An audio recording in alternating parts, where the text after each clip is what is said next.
Tengan todos muy buenas tardes. Nosotros somos integrantes del grupo número 2. Está integrado por la compañera Karen, Omar, Kevin, Sabrina y Orman y su servidora Alejandra. En esta ocasión les vamos a hablar sobre el procedimiento expedito de flagrancia y los dejo con mi compañera Sabrina, quien les va a dar una pequeña introducción. Los antecedentes históricos del procedimiento expedito de la flagrancia viene desde el derecho romano. Se ha hecho la distinción entre los delitos flagrantes y no flagrantes. El delito infraganti era penado más severamente y el proceso se incoaba de oficio. La flagrancia proviene de la palabra latín flagrans flagrantis, que proviene del verbo flagar, que significa arder o resplandecer, como fuego o llama. En el diccionario real de la Real Academia Española y el diccionario Larousse entienden que la flagrancia por flagar, arder, llamear, y se entiende por flagrante el que se ejecuta actualmente.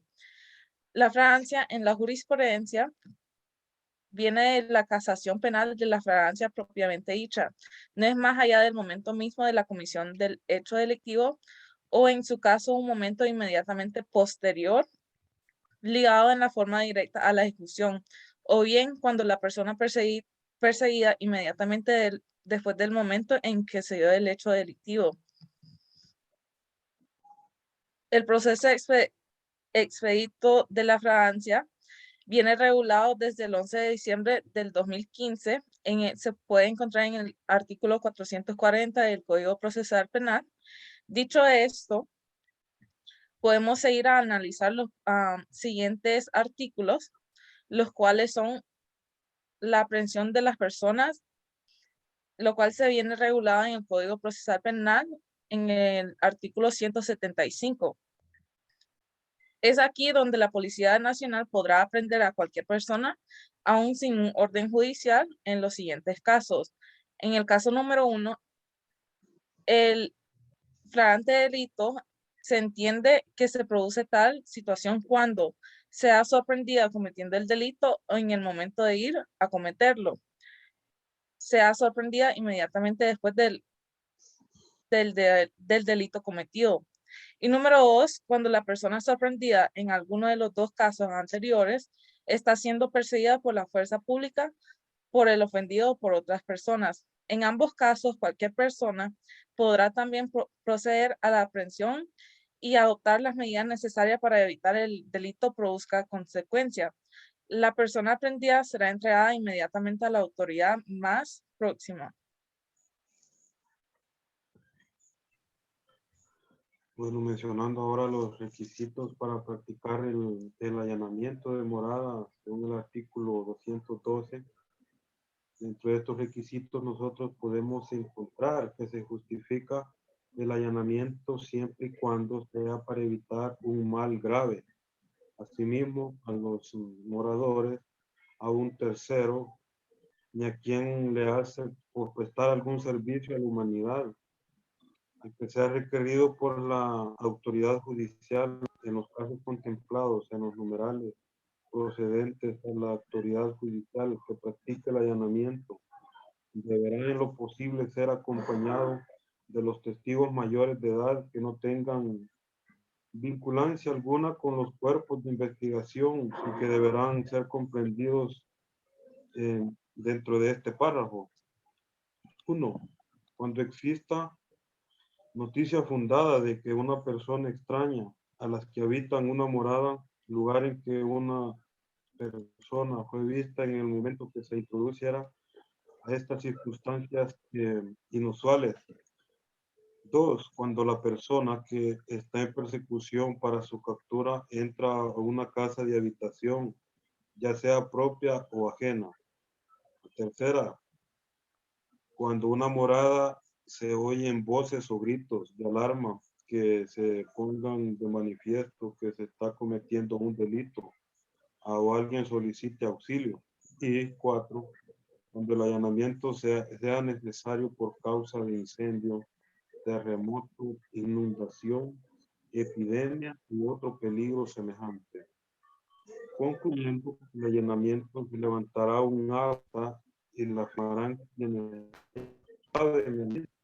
y acá es que en tu presencia se sentó y si se negaran a hacerlo, se hará constar en una de las circunstancias que aduzcan al hecho y continuando con el artículo número 281, de las funciones que hace la Dirección Nacional de la Policía Preventiva, el resultado de las investigaciones hechas en la Dirección de la Policía Preventiva será puesto a disposición nacional de investigación criminal de NIC.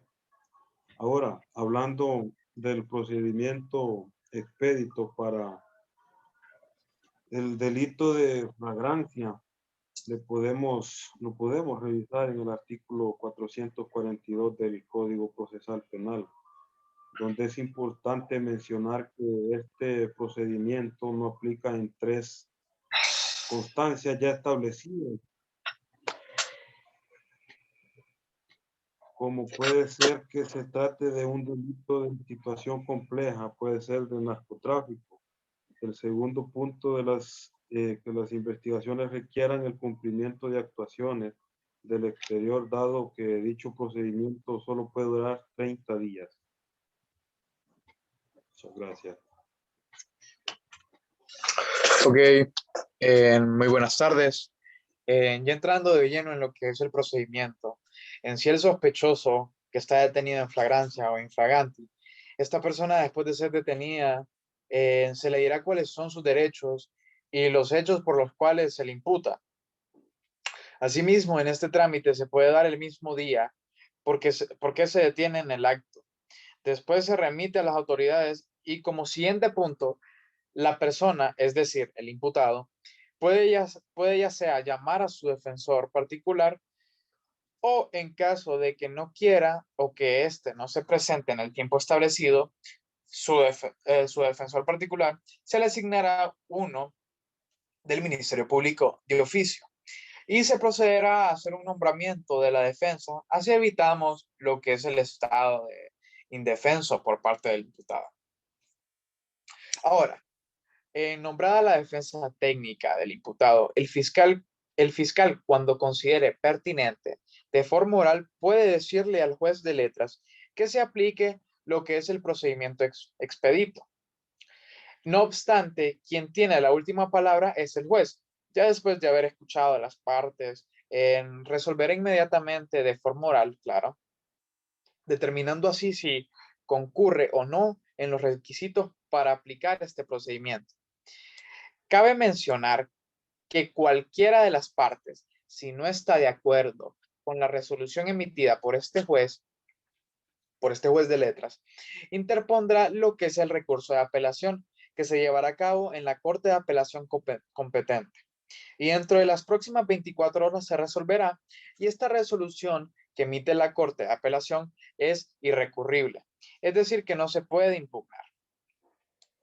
El juez, habiendo aprobado lo que es el procedimiento expedito, el fiscal, como considere necesario, le interpondrá lo que es la prisión preventiva o cualquier otra medida cautelar. Cabe mencionar que la prisión preventiva no deberá de durar 30 días hábiles. Todo esto para garantizar la presencia del imputado. Ya entrando en lo que es la audiencia de preparación, aquí es donde las partes darán los medios de prueba para acreditar sus pretensiones. Ambas partes y así mismo en esta etapa, poder procesar las partes podrán aplicar los recursos excepcionales como nulidades a la aplicación o cualquier otra medida alternativa. Muchísimas gracias.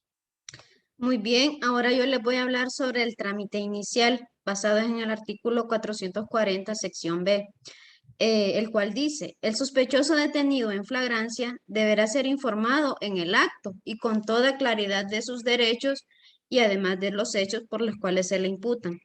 Posteriormente será trasladado de inmediato por las autoridades de la policía actuantes. El Ministerio Público, junto con la totalidad de la prueba con la que se cuente, la cual podrá exponerla de manera oral al Ministerio Público, quienes decidirán si existe mérito para la aplicación de un juicio expedito. Ahora bien, el mismo artículo del inciso C habla del nombramiento de la defensa técnica y dice, el fiscal, una vez iniciada la investigación, conformará el nombramiento de la defensa técnica del sospechoso y en caso de negativa del mismo o que no comparezca su defensor particular en el término de 2 horas, se procederá a nombrar de oficio un defensor público para que lo asista en el procedimiento. Constituida la defensa técnica del investigado, el fiscal informará oralmente sobre los hechos imputados y los elementos de prueba hasta ese momento recabados, sin poner en riesgo la efectividad de la persecución penal. Todo esto con el propósito de que prepare su defensa. Y esta solicitud, basada en el artículo 440, inciso D, dice que se presentará una solicitud de audiencia ante el juez de letras cuando el fiscal considere pertinente la aplicación del juicio expedito y constituida la defensa técnica, procederá a solicitar oralmente al juez de letras respectivo que realice una audiencia para conocer la solicitud en relación a la procedibilidad del trámite y la imposición de la medida cautelar. A su vez, también pondrá a la orden del juzgado al detenido dentro del término de 24 horas siguientes a su detención. El juez, escuchadas las partes, resolverá de inmediato, de forma oral, determinando si concurren o no los requisitos para aplicar el procedimiento de flagrancia. Además, contra la admisión de esta solicitud, el Ministerio Público procederá oralmente a la interposición y substanciación del recurso de apelación ante el juez que dictó la resolución. Sin más trámite, se remitirá las diligencias a la Corte de Apelaciones respectiva, la cual resolverá dentro del término de 24 horas siguientes de recibidas las actuaciones y además remitirá inmediatamente las diligencias al Tribunal de Primera Instancia para que proceda de conformidad a la decisión adoptada. La resolución de la Corte de Apelaciones es irrecurrible. Además, en la misma resolución que se determine la procedibilidad del trámite, se señalará día y hora para la celebración de la audiencia de preparación, la cual deberá practicarse dentro del término de 48 horas. Además, respecto al señalamiento de la audiencia, la resolución es irrecurrible. Les dejo con mi compañera Karen, quien les dará una pequeña síntesis.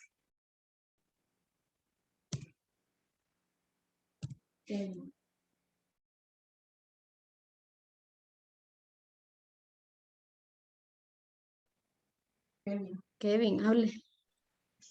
Ok, bueno, yo les voy a hablar un poco acerca de la duración del proceso. Cuando proceda la aplicación del procedimiento expedito, en ninguno de los casos deben transcurrir un plazo superior a 30 días hábiles entre el inicio del procedimiento y la celebración de la audiencia por parte del tribunal en donde se dicte sentencia. El incumplimiento de este plazo será causal de responsabilidad disciplinaria para el funcionario responsable de la demora.